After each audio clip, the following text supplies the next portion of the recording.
कल जो है जन विश्वास यात्रा में हम बिहार के दौरे पर यात्रा पर निकल रहे हैं और मुझे पूरा भरोसा है कि आपका जिस प्रकार से जन विश्वास पहले भी आप लोगों ने मुझ पर भरोसा किया था, विश्वास किया था, आगे आने वाले समय में भी आप सब लोग जो है मुझ पर विश्वास और भरोसा कीजिएगा। और जो विश्वास आप लोगों ने जताया था और जो भरोसा आप लोगों ने दिखाया था, राष्ट्रीय जनता दल को 2020 के चुनाव में आपने सबसे बड़ी पार्टी के रूप में बनाया। प्री पोल अलायंस, महागठबंधन सबसे बड़ी अलायंस के तौर पर उभर करके आई, इसके लिए आप सब लोगों को धन्यवाद देते हैं। और आप सब लोगों को पता होगा कि 2020 में हम सब लोगों ने प्रण लिया था कि बेरोजगारी जो है देश का सबसे बड़ा दुश्मन है और इस बेरोजगारी के खिलाफ हम सब लोग मिलकर के लड़ेंगे। और अगर सत्ता में आएंगे, अगर आप लोगों का प्यार मुख्यमंत्री आप लोग बनाइएगा तो 10 लाख नौजवानों को सरकारी नौकरी हम देंगे। लेकिन परिस्थितियां वैसी नहीं रही, छल कपट से हम लोगों को सत्ता से बेदखल किया गया और हम लोग जो है ऑपोजिशन में बैठे, विपक्ष पे बैठे और विपक्ष पे बैठते हुए भी हम लोगों ने आपके मुद्दे को, आपकी आवाज को उठाने का काम किया। आप लोग सब लोग जान रहे हैं जो परिस्थितियां बदली हैं, आप सत्ता में कैसे आए, फिर अभी माननीय मुख्यमंत्री जी जो है भाजपा की तरफ चले गए। लेकिन एक चीज जरूर आप लोगों को याद दिलाना चाहेंगे कि 2010 में भी एनडीए की सरकार बनी थी जिसमें नीतीश कुमार जी उन्होंने शपथ लिया था और फिर 2013 में जो है उन्होंने भाजपा को छोड़ा। 2014 में उन्होंने मांझी जी को फिर से जो है मुख्यमंत्री बनाया, 15 में फिर मांझी जी को हटाया और अकेले बलबूते जब जनता दल यूनाइटेड नीतीश कुमार जी 2014 का चुनाव, लोकसभा का चुनाव जब लड़ रहे थे तब भी 27 सीटों पर उनकी जो है जमानत जो है जब्त हुई। फिर 2015 में महागठबंधन बना और फिर से वो मुख्यमंत्री बने। हमें मौका मिला उप मुख्यमंत्री रहने का। फिर 17 में उन्होंने हमें छोड़ा, भाजपा के साथ जाकर के मिले। 2020 का चुनाव जो है एनडीए के साथ लड़ा। फिर 22 में जो है भाजपा को छोड़ा। फिर अभी 24 में हमें छोड़ के चले गए। तो ये कहीं ना कहीं से बार बार जो स्टेबिलिटी की बात आती है कि गवर्नेंस में कम से कम 10 सालों में अगर आप ये देखेंगे कि 10 साल में माननीय मुख्यमंत्री जी बार बार जो है पाला बदलते रहते हैं, इधर से उधर जाते हैं, तो स्थिरता जो है सरकार की नहीं रहती है। तो गुड गवर्नेंस की अगर बात की जाए तो वो गुड गवर्नेंस जो है नहीं हो पाता है। स्टेबिलिटी सबसे जरूरत है। अगर विकास हित में अगर किसी भी सरकार को अगर काम करना है तो स्टेबिलिटी जो है बहुत जरूरी होती है। लेकिन बार बार जो है पाला इधर से उधर बदलने में जो है वो स्टेबिलिटी कहीं ना कहीं से लोकतंत्र में हम लोग शर्मसार हुए हैं। और बिहार जो है लोकतंत्र की जननी है और जिस हिसाब से माननीय मुख्यमंत्री जी ने लोकतंत्र को शर्मसार करने का काम किया है ये हम सब लोगों के जानते हैं। और विधानसभा में जब ट्रस्ट वोट जब हो रहा था तो उसमें हम लोगों ने कई बातें जो है रखी और मेरा मानना है कि चलिए कोई बात नहीं, हम लोगों को अफसोस नहीं है उनके जाने का। लेकिन जिन मुद्दों के साथ हम लोग खड़े थे, आज हम लोग उसी विचारधारा और मुद्दों के साथ खड़े हैं, अड़िग हैं। और हम लोगों को 17 महीने काम करने का मौका मिला और जो इन 17 महीनों में जो काम हुआ है वो 17 साल में भी काम नहीं हो पाया। और मैं आप सब लोगों को ये बताना चाहता हूं, दिल की बात बताना चाहता हूं कि मैं अपने क्षमता का केवल 10% ही उप मुख्यमंत्री रहते हुए काम किया है। और इसलिए क्योंकि आप जानते हैं मुख्यमंत्री नीतीश कुमार जी हैं और पुराने ख्यालात के हैं और कोई विजन नहीं है उनका। कई काम में जो हम लोगों का एजेंडा था, आप लोग अगर हम लोगों का मैनिफेस्टो देखेंगे 2020 का, तो मैं आप लोगों से ही पूछना चाहता हूं, बिहार के लोगों से पूछना चाहता हूं, देश के लोगों से पूछना चाहता हूं कि सबसे पहली बार 10 लाख सरकारी नौकरी देने का बात किसके मुंह से आपने सुना? 2020 में आप सब लोगों को याद दिला दे कि सबसे पहली बार हमने 10 लाख नौकरी का जो है वादा नहीं बल्कि प्रण लिया था। हम लोगों ने साइंटिफिक अध्ययन किया था और 10 लाख सरकारी नौकरी की बात कही थी, क्योंकि हम लोगों ने सारी साइंटिफिक रिसर्च करने के बाद हुआ कि कई विभागों में, बड़े बड़े विभागों में, छोटे विभागों में जो है नौकरियां जो है वहां मिल सकती हैं, खाली पदे हैं, उनको भरा जा सकता है, हम लोग नेशनल एवरेज के मुकाबले आ सकते हैं। तो उस समय 2020 में ये भी बताने की जरूरत नहीं है, जब हमने 10 लाख सरकारी नौकरी की बात कही थी तो यही मुख्यमंत्री जी ने क्या क्या कहा था कि पैसा कहां से लाएगा, अपने बाप के पास से लाएगा, ये असंभव है। तो इस असंभव को हम लोगों ने संभव करके दिखाया। और जो मुख्यमंत्री नीतीश कुमार जी कहा करते थे कि भाई नौकरी कहां से आएगी, उन्हीं मुख्यमंत्री जी के हाथ से हम लोगों ने नियुक्तियां पत्र लाखों के तादाद में बांटने का काम किया।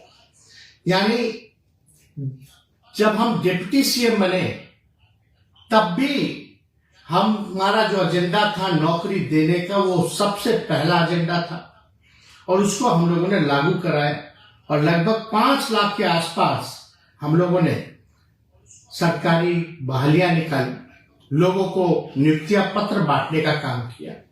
और 2020 में तो जब मुख्यमंत्री असंभव कहते थे तो वहां जो वित्त मंत्री थी भारत सरकार की 2020 में आई यही पटना, और निर्मला जी, और उन्होंने कहा कि हम 19 लाख रोजगार की व्यवस्था कराएंगे। लेकिन 20 से 22 तक कोई नौकरी नहीं, कोई रोजगार नहीं, कहां गया किसी को अता पता नहीं। लेकिन हम लोग जब 17 महीने में आए तो हम लोगों ने बहालियां निकाली और देश में कहीं भी नियुक्ति पत्र वितरण नहीं होता था। हम लोगों ने नियुक्ति पत्र वितरण करने का काम किया तो देश भर में देख करके प्रधानमंत्री जी ने भी नियुक्ति पत्र बांटने का काम किया। हालांकि केंद्र में अब कितना रोजगार बचा है, चाहे रेलवे हो या और भी जगह है, वो आप लोग सब लोग भली भांति जानते हैं कि बहालियां निकल नहीं रही है। इसलिए हम लोगों ने जो लकीर खींची है, आज मजबूरन सबको जो है नौकरी की बात करना है, रोजगार देने का काम करना है। तो ये जो लकीर हम लोगों ने इतनी लंबी खींच दी है कि और कोई खींचे तो छोटा ही पड़ेगा। जो मुद्दे की बात होनी चाहिए थी वो मुद्दे की बात हो रही है। जो लोग दंगा फसाद हिंदू मुसलमान की बात करते थे, आज कम से कम इतनी उपलब्धि हमारी है कि आज हमारे एजेंडे पे उनको बात करना पड़ रहा है, नौकरी की बात करनी पड़ रही है। और आप देखिएगा अजीब बात है, क्रेडिट लेने की बात जो है चाहे भाजपा हो चाहे जनता दल यूनाइटेड हो, लगे पड़े हैं लेने के लिए। लेकिन हम आप लोगों के लिए लड़ाई लड़ने आए हैं और आप लोगों की लड़ाई लड़ते रहेंगे। आप लोगों को अधिकार जो मिलना चाहिए वो आप लोगों को हम लोग पूरी ताकत लगा देंगे। आप लोगों के लिए मरने मिटने हम आए हैं, तो वो कोई काम जो है ना छूटे, वो हर जगह चाहे पक्ष में रहे या विपक्ष में रहे, आपकी आवाज को हमेशा हम बुलंदियों पर पहुंचाने का काम करेंगे। आपको अधिकार दिलाने का हम भरपूर जो है प्रयास करेंगे। तो आप देखिएगा, जाति आधारित गणना हुई, जाति आधारित गणना में हमने तो सबको चिट्ठी लिखी थी कि भाई सब लोग जो है, सारी पॉलिटिकल पार्टी जो है इस मांग को जो है पूरा करें। प्रधानमंत्री जी से हम लोग मिलने गए, हमारा ही प्रस्ताव था, सर्वदलीय गए, मुख्यमंत्री जी के साथ गए, और ये भी हमारा प्रस्ताव था कि भाई अगर भारत सरकार मना करती है, मोदी जी मना करते हैं, जिसके चांसेस ज्यादा है, तब बिहार सरकार अपने बलबूते अपने खर्चे पे कराएगी। वो जाति आधारित गणना भी हम लोगों ने कराया, और इससे साफ हो गया कि कौन लोग कितने गरीब हैं, कौन लोग कितने भूमिहीन हैं, कौन लोग जो है भीख मांग करके गुजारा करते हैं। सारी बातें जो है स्पष्ट हो गई, सामने आ गया, और उनके लिए हमारी एक और सोच थी कि सामाजिक न्याय के साथ साथ हम लोग लोगों को आर्थिक न्याय भी हम लोग दिलाने का काम करें। तो उस दिशा में हम लोगों की सरकार ने सारा काम भी हम लोगों ने किया, और जो अभी बिहार सरकार ने बजट जो पेश किया है, उस बजट में तो हमारे ही मंत्रियों का साइन है। अगर आप फाइल उठवा करके मंगा लें, अगर देखा जाए तो जो बजट जो पेश हो रहा है उसमें केवल जो है राष्ट्रीय जनता दल के और महागठबंधन के जो मंत्री थे उन्हीं का ये बजट बनाया हुआ है। और हम लोग तो लगातार प्रयास कर रहे हैं, माननीय मुख्यमंत्री जी को भी कहा है, मुख्यमंत्री जी कम से कम स्वास्थ्य विभाग में जो हमने पब्लिक हेल्थ कैडर जो बनाने का काम किया, आपको कई बार कैबिनेट में 2 बार गया, आपने मना कर दिया, कैबिनेट में लाने से मना कर दिया, जिसमें कि 1,30,000 के आसपास लोगों का नौकरियों का है, आपने कई बार रोका है। कम से कम नौकरी के सवाल पे जो सिलसिला हम लोगों ने शुरू किया था, वो सिलसिला जो है जारी रहना चाहिए, लोगों को मिलना चाहिए। हम लोगों ने तो सारी चीजें जो मानदेय बढ़ाने की बात थी, आशा की बात थी, ममता की बात थी, उस फाइल को भी हमने किया। 2500 तक मानदेय हम लोगों ने कराने का काम किया, जिस फाइल को कैबिनेट आने से भी रोका जाए। कम से कम उन हमारी दीदियों को, महिलाओं को, माताओं को जो अधिकार मिलना चाहिए था, वो आप दिलाने का काम कीजिए।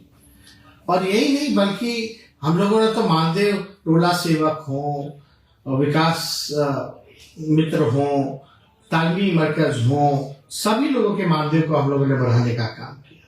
और हम लोग तो चाहते हैं, हम लोगों की ख्वाहिश भी थी कि भाई कम से कम जो है बिहार में हम लोग एक इंटरनेशनल स्टेडियम भी बनाए, उसकी भी तैयारी हम लोगों ने शुरू कर दी थी।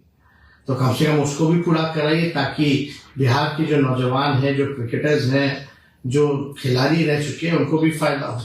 हम लोगों ने कई पॉलिसीज लाई, हम लोगों ने जो खेलेगा उसको भी नौकरी हम लोगों ने दिलवाने का काम किया, जो पढ़ रहा है उसको भी नौकरी दिलवाने का काम किया, जो खिलाड़ी मेडल ला रहे हैं उनको भी नौकरियां मिल रही हैं, अधिकारी के पद पर आ रहे हैं। तो इससे बड़ी बात क्या हो सकती है। तो हम लोगों का जो कमिटमेंट था, पढ़ाई, दवाई, सिंचाई, सुनवाई और कार्रवाई वाली सरकार का, रात रात भर हम लोग जो है छापा मारते थे, ताकि स्वास्थ्य व्यवस्था जो है वो ढंग से जो है वो चले। तो हर एक दिशा में हम लोगों ने काम किया है। लेकिन आज आप लोगों के बीच हमको आने का मौका मिला है, आप लोगों से बात हम कर रहे हैं, तो हम तो चाहेंगे कि बिहार के जितने नौजवान हैं, जितने हमारे साथी हैं, वो सब लोग जो है आने वाले समय में आप हमारी ताकत बनिए, आप हमको ताकत देने का काम कीजिए, ताकि जो सिलसिला हम लोगों ने शुरू किया था उसको हम लोग जो है मुकाम तक पहुंचाने का हम लोग काम करें, और सबको अधिकार मिले, एक बिहार आगे बढ़े, तरक्की पहुंचे। हम लोग तो चाहते थे कि भाई बिहार में इन्वेस्टमेंट भी आए, इंडस्ट्री मिनिस्टर भी हमारे थे। पहली बार बिहार में जो है 50,000 करोड़ का MOU जो है इन्वेस्टर मीट में जो है वो साइन किया गया। हम लोगों ने IT पॉलिसी लाया, टूरिज्म पॉलिसी लाया, पर्यटन बढ़े, इसकी दिशा में भी हम लोगों ने काम किया है। IT के सेक्टर में भी हम लोगों ने काम किया है कि अमेरिका की कंपनी जो है यहाँ पटना में ब्रांच खोला है, जिसका हमने खुद उद्घाटन जाकर के किया था। इंडस्ट्री मिनिस्टर थे समीर नासिर जी, उनके साथ भी जाकर के हम लोगों ने ये काम किया। तो हर एक क्षेत्र में हम लोगों का प्रयास रहा है कि बिहार को हम लोग आगे बढ़ाएं। कोई हमारा भाई जो है छूटे ना पीछे, सबको साथ लेकर के चले, सभी लोगों के साथ हम लोग न्याय करें। इसी काम को हम लोगों ने किया है। तो आगे भी हम लोग उम्मीद करते हैं कि भाई आप लोग जो है ताकत बनिएगा।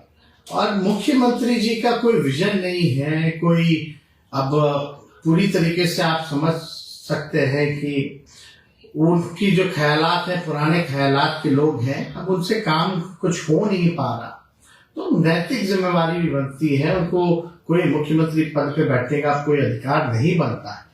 हालांकि हमारे पहले भी हम बोलते रहे कि हमसे बुजुर्ग हैं, हमारे अभिभावक हैं और आदरणीय थे, आदरणीय हैं और आदरणीय रहेंगे। लेकिन अगर बिहार के हित के बारे में अगर बात किया जाए तो अब नीतीश कुमार जी से बिहार चलने वाला नहीं है और उनको तो खुद ही स्वयं ही इस पद से जो है त्याग कर देना चाहिए, क्योंकि कोई स्टेबिलिटी है नहीं। आप देखिएगा उनको जो पीड़ा है, जो केवल जो पीड़ा है वो तीसरी नंबर की पार्टी बनकर के आए हैं, असली पीड़ा वही है।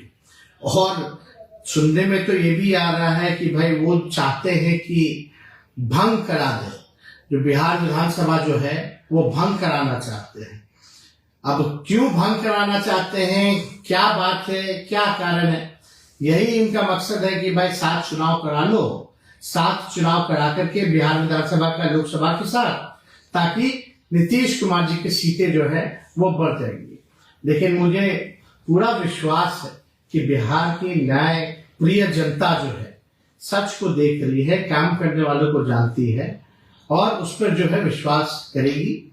और आगे कुछ भी हो, हम तो आप लोगों से इतना ही कहेंगे कि हम आपके साथ मजबूती के साथ खड़े हैं, मरने मिटने हम आए हैं, हमें कोई पद का लालच नहीं है। हम आप लोगों के लिए लड़ाई लड़ते थे, लड़ते हैं और लड़ते रहेंगे। आप लोगों को जब तक न्याय नहीं मिलता, जब तक बिहार जो है विकसित राज्यों में नहीं चुना जाता, तब तक हम आपकी लड़ाई को लड़ने का काम करेंगे। तो हम आप सब लोगों से हाथ जोड़ करके अपील करते हैं कि कल से हमारा यात्रा जो है वो उसकी शुरुआत हो रही है और जन विश्वास यात्रा इसका नाम रखा गया है। आप लोगों ने विश्वास जताया है, तो आपके बीच बिहार के हर एक जिलों में जो है हम जाने का प्रयास कर रहे हैं और मुझे पूरा भरोसा है कि इस जन विश्वास यात्रा में आप सब लोगों का साथ मिलेगा, आप सब लोग इसके भागीदार बनेंगे, चाहे कोई जात के हो, कोई धर्म के हो, कोई वर्ग के हो। बिहार के विकास के लिए, बिहार के उत्थान के लिए, नौकरी रोजगार के लिए, पढ़ाई दवाई कमाई सिंचाई के लिए, सुनवाई और कार्रवाई वाली सरकार के लिए जो आप लोग चाहते हैं, अगर आप लोग साथ दीजिएगा तो इस काम को हम युवा मिल करके करके दिखाने का काम करेंगे। तो इन्हीं चंद शब्दों के साथ आप सब लोगों को हम धन्यवाद देते हैं और उम्मीद करते हैं कि बड़ी से बड़ी संख्या में आप लोग जो है कल से इस यात्रा में हर जिले जो है आप लोग सम्मिलित होइएगा और बिहार को आगे ले जाने में योगदान दीजिएगा। और हम बीच बीच में हमेशा आप लोगों से भी जुड़ने का काम करेंगे, आपकी बातों का भी, सवालों का भी हम समय समय पर जवाब दिया करेंगे और ये सिलसिला लगातार चालू रहेगा। और इसके लिए आप सब लोगों को धन्यवाद देते हैं और अपनी बात को यही विराम देते हैं। जय हिंद, जय बिहार।